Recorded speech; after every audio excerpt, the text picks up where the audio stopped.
Married, single, or in a relationship, solo travel is on the rise, especially for midlife women. And the good news, it looks like the travel industry is finally starting to take notice.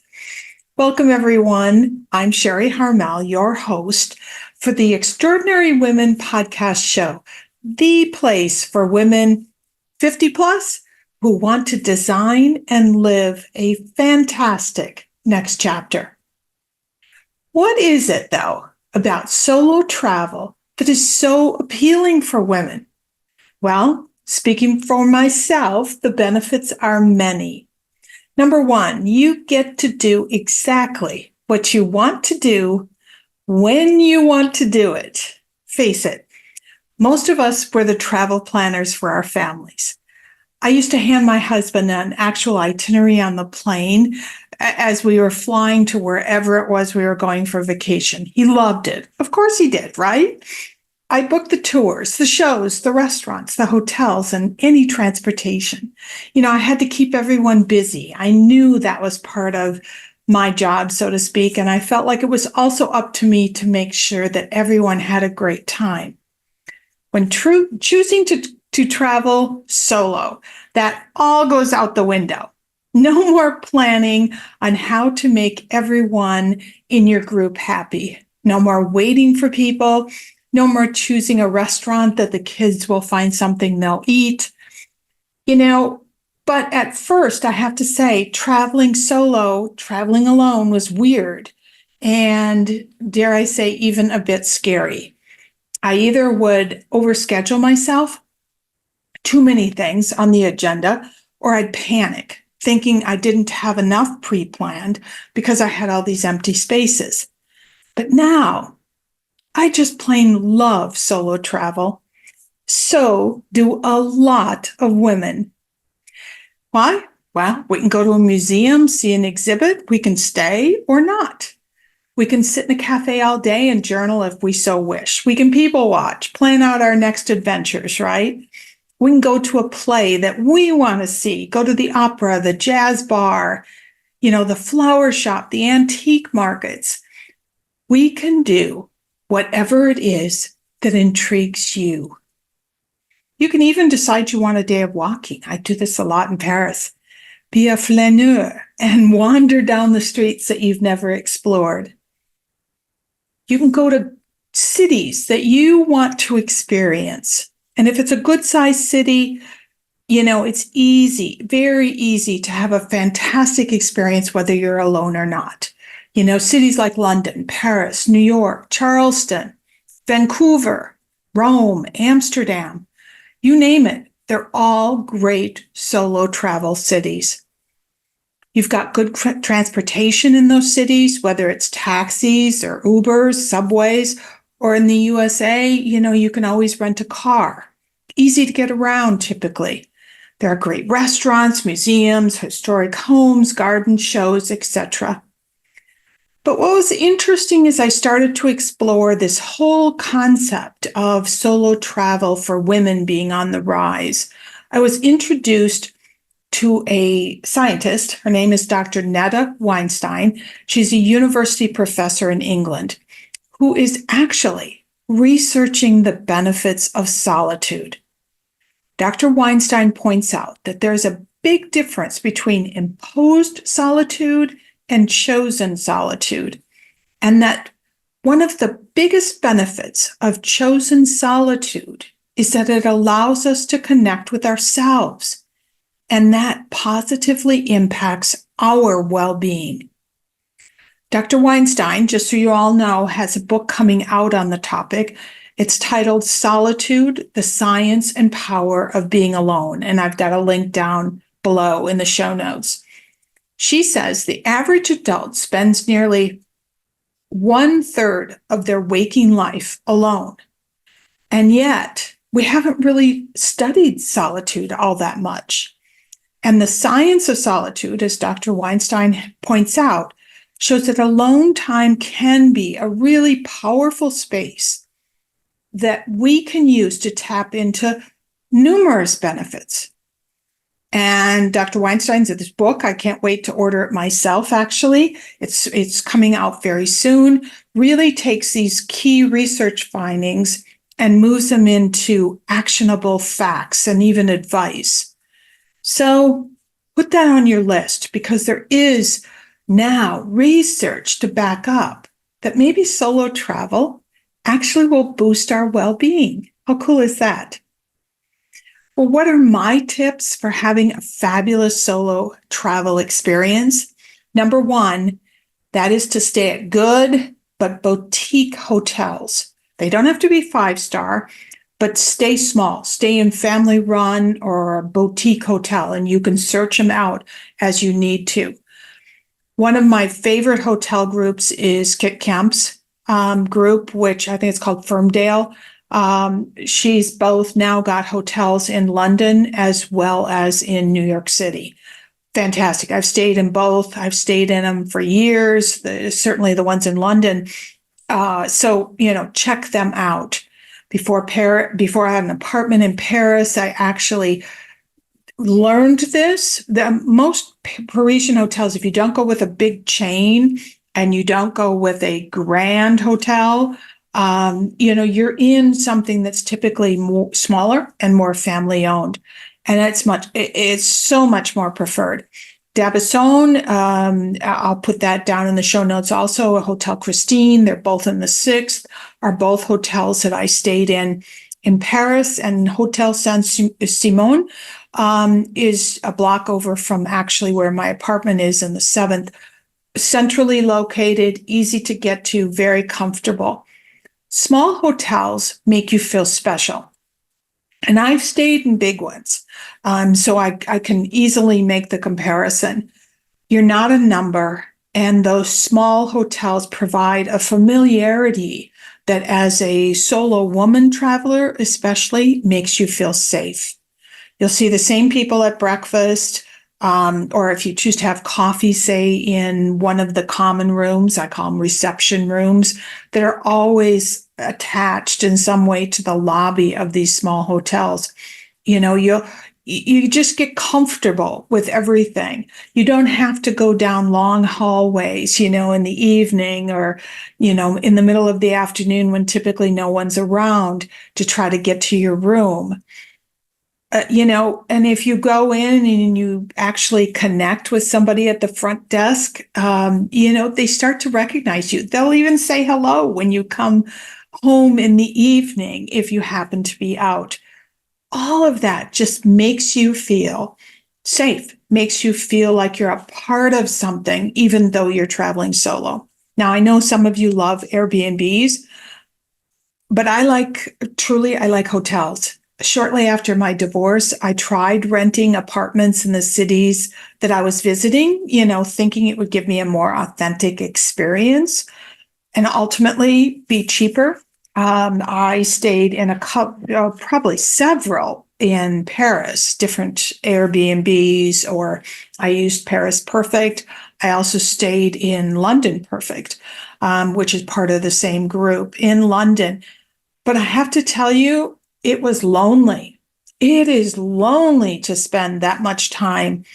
I'm all for solo travel, but spending that much time in a building where you don't see anyone, you're going up an elevator maybe or a staircase, and you're not crossing another human being, if something about it is unnerving and feels a bit like it's just you in that big darn building. So that's my experience. Some of you, and please put your feelings down in the comment section. If you find Airbnbs that are really fantastic, that's wonderful. But this has been my experience. Also, I have to say, figuring out the washing machine, the stove, the coffee maker, and even the door lock in a foreign country where the language is not my language can be quite daunting. So there's all kinds of reasons why choosing a small boutique hotel can be beneficial for you. Number 2, this was my second big tip, and actually I live this way when I'm in Paris. I make a late lunch my big meal of the day. And this is not unusual in Paris. Other parts of Europe, it might be a little bit different, but I love it. You might miss a bit of the special of the day. They might be sold out of whatever that particular special was for that afternoon, but you have a full menu typically, and you also miss the huge lunch crowd, the lunch crowd that really is trying to get through their lunchtime in a nice way, but they have to go back to the office. That helps you because you don't feel rushed. There's not a level of noise around you sometimes that you have when it's the lunch crowd. In Paris, it starts at 12:30 and it goes until 2 o'clock. But it also, the servers are more relaxed, not as stressed out, and that makes a difference because you are all by yourself. You're a solo traveler. The other benefit of eating a late lunch that's your significant meal is that you're not wandering around at night. And that sounds strange, but in cities, especially in Europe, continental Europe, they eat late. And so often the restaurants don't actually even open until 7 p.m. And so, I did go that route a number of times and tried it, but I found that I was not that comfortable walking down streets that might be pretty quiet or getting on the subway, whatever it might have been, and going into my building alone when it's dark outside. So that is an added benefit to eating a large lunch.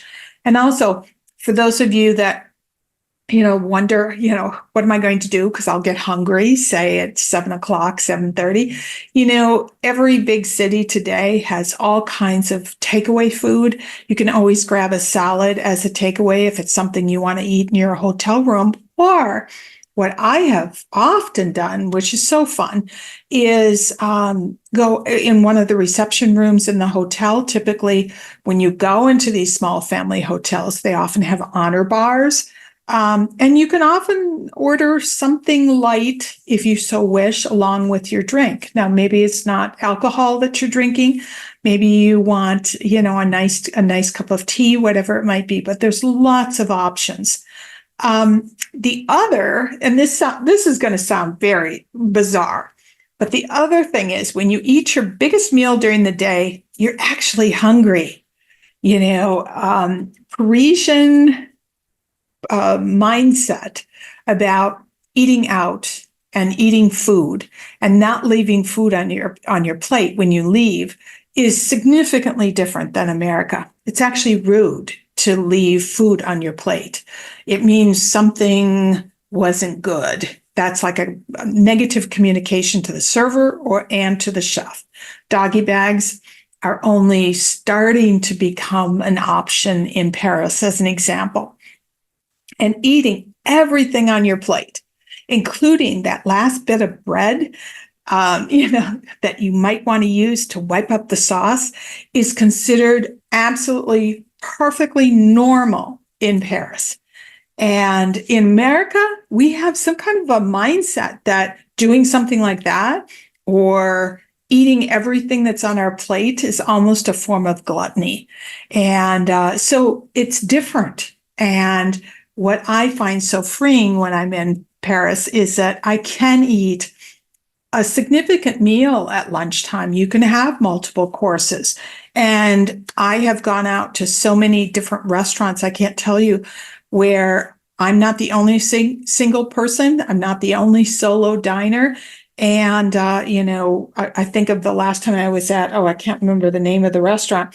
I had a gentleman to my right who was older than me, and a gentleman on my left who was a little younger than me. Both of them were dressed up. They were both obviously single men or single eaters, if you want to call it that. And they had 3 courses. They had the salad, they had the main course, and they had desserts, and they had coffee after. So it's much more normal to do that kind of eating midday in Europe than it is in the United States. But why not? Why don't we try to change things up here too, right? I find how we eat and the way a culture looks at food and dining as to be a real insight into the culture of that particular country. American culture, we pretty much eat all day. We eat in our cars, we eat on the subway, we eat in movie theaters, we even eat when we're walking. My daughter has lots of children, my son too. And, it's like kids can't leave the house without bringing snack bags with them. It's kind of weird when you think about it. England is a lot like the US, but not so in Europe. And that's what makes that midday meal so different. In France, as an example, people eat at meal times and that's it. There's no snacking. And I'm telling you, you could not buy a homemade cookie in a boulangerie or a patisserie until probably about, oh gosh, maybe a year and a half ago. And even then, it's like they're an afterthought because people don't eat that way in Europe. So do as the French do. Wait and be hungry for that midday meal. Like I said, for dinner, you've got kind of a backup plan, but it's a mindset shift of when am I eating and what am I eating? It actually works with intermittent fasting so much better if that's something you like to do. Also, about eating, where you sit in the restaurant can also make a difference. I'm a perimeter gal. I like to sit on the outside edges of the restaurant rather than in the middle where there are usually large groups of people that are talking and laughing and sharing. The perimeter, though, offers some privacy. And what's so fun is you get to look out the window typically, as well as inside the restaurant. So you get that privacy, but you also get a connection with the people inside the restaurant rather than being center stage right in the middle. My next tip is to have the Uber app on your phone. Don't wait until you get to Europe, because if you go to Europe and you try to download the app, it could possibly be the app in French, as an example. Make sure you've got the Uber app on your phone before you leave the country, if you're coming from the United States. And, you're going to enter your credit card information and that sort of thing to make sure that your account is all set up when you go. I have found that no matter how fantastic the taxis are where you're visiting, you sometimes need to get a car. And Uber actually provides a peace of mind that I think really, really helps, especially with solo traveling. For example, in London, who I think has the best taxi drivers in the world. They're incredible. But when the theater is getting out, sometimes you cannot find a taxi or an available taxi. And I have been stuck a couple of times in London until I finally went to Uber, my Uber app, and ordered a car. And, from a cost standpoint, it was probably about equal.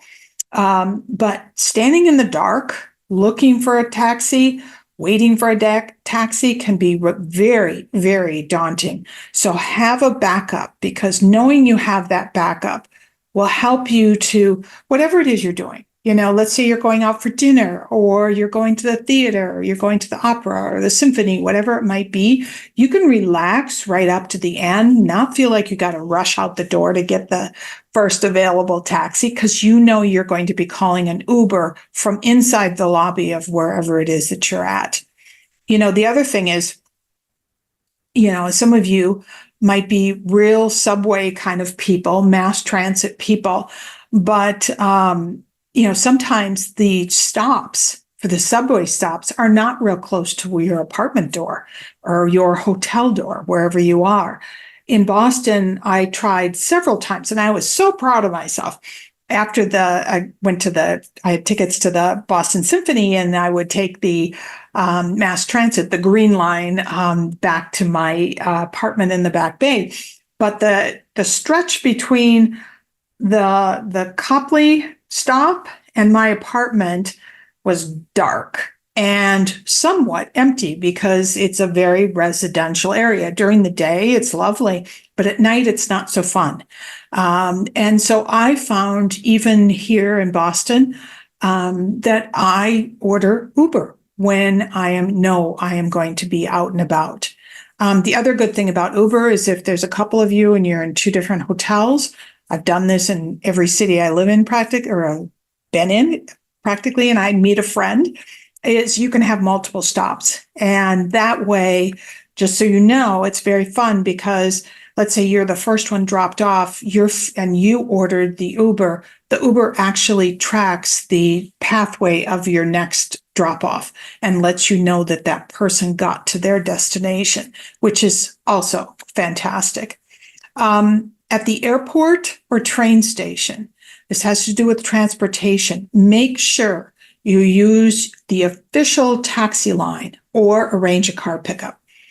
In Paris, from Charles de Gaulle to my apartment, or from my apartment back to Charles de Gaulle, I use Victor's Taxi, and I'll put his information down below.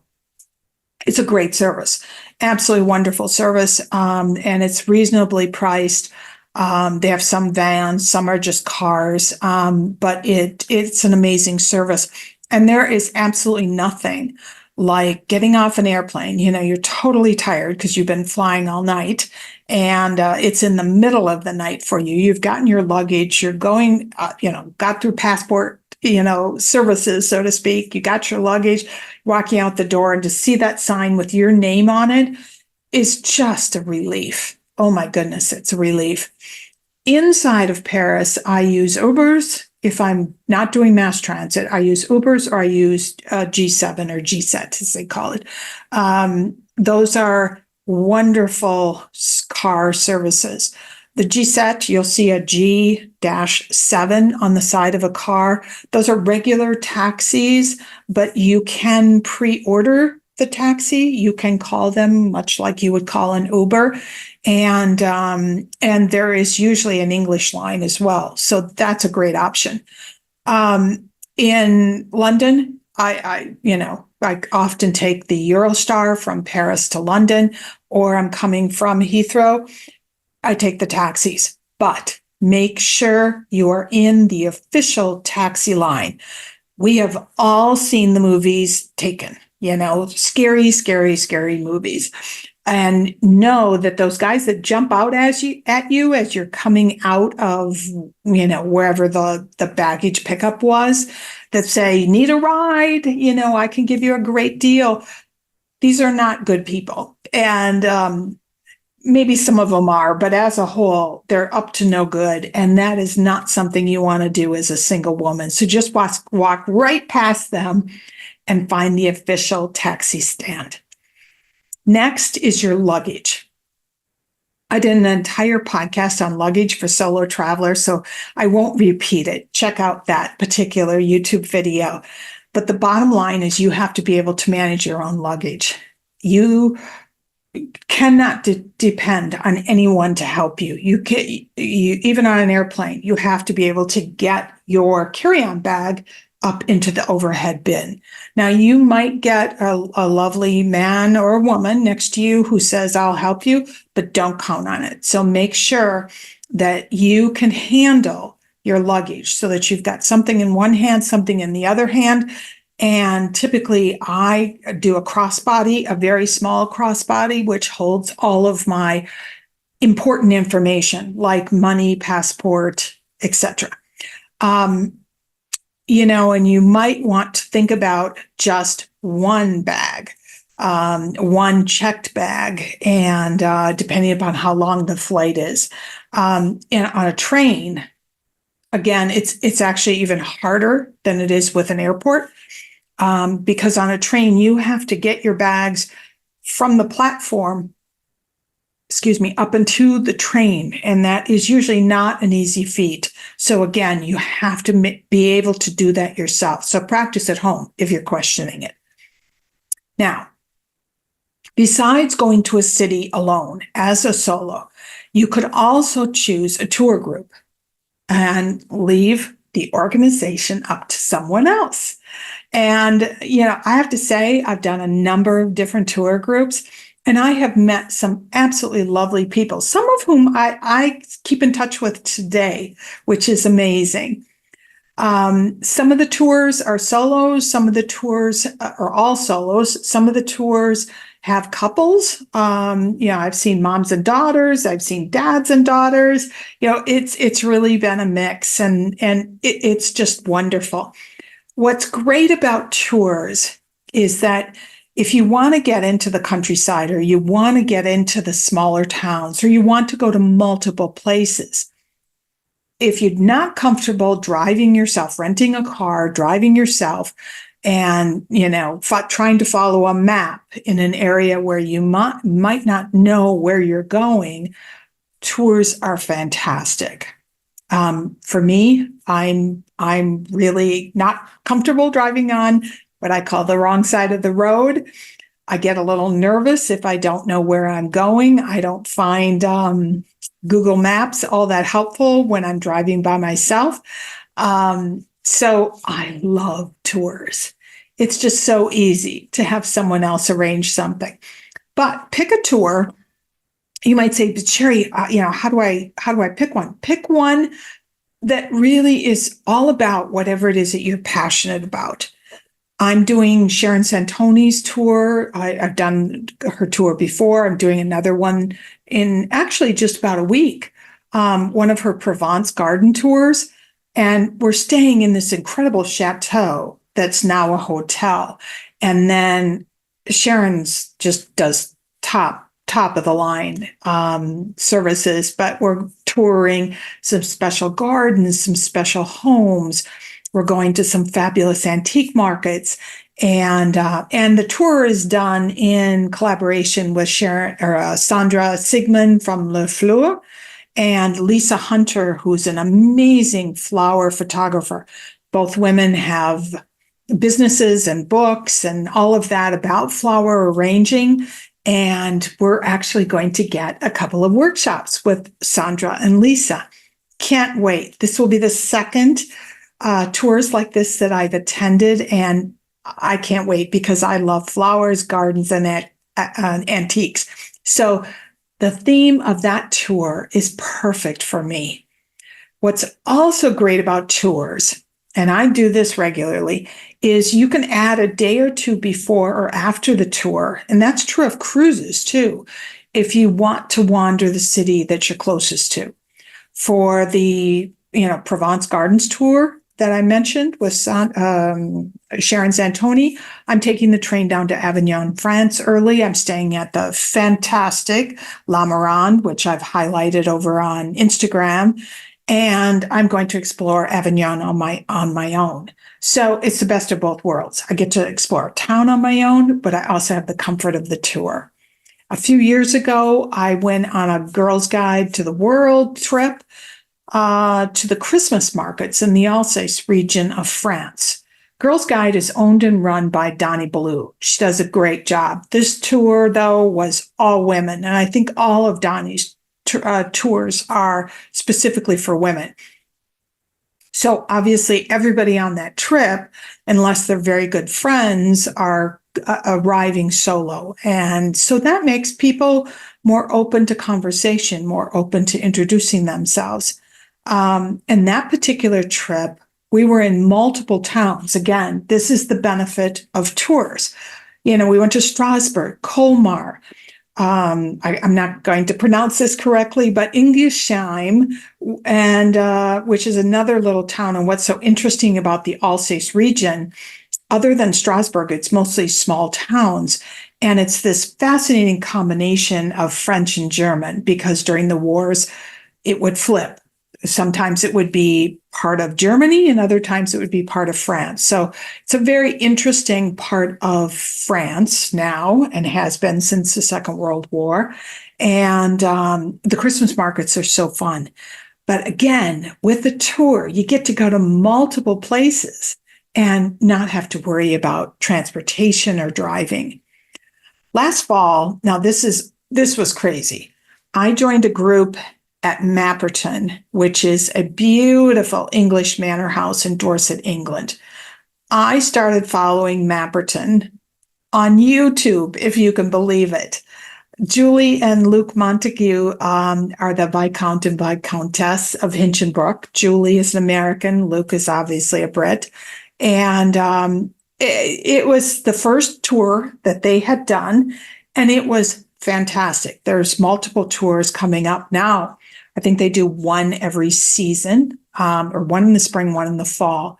It was incredible. We got to see the rewilding project that was happening at Mapperton. So we got to see all kinds of animals, and see the land being returned back to the wildness that it was.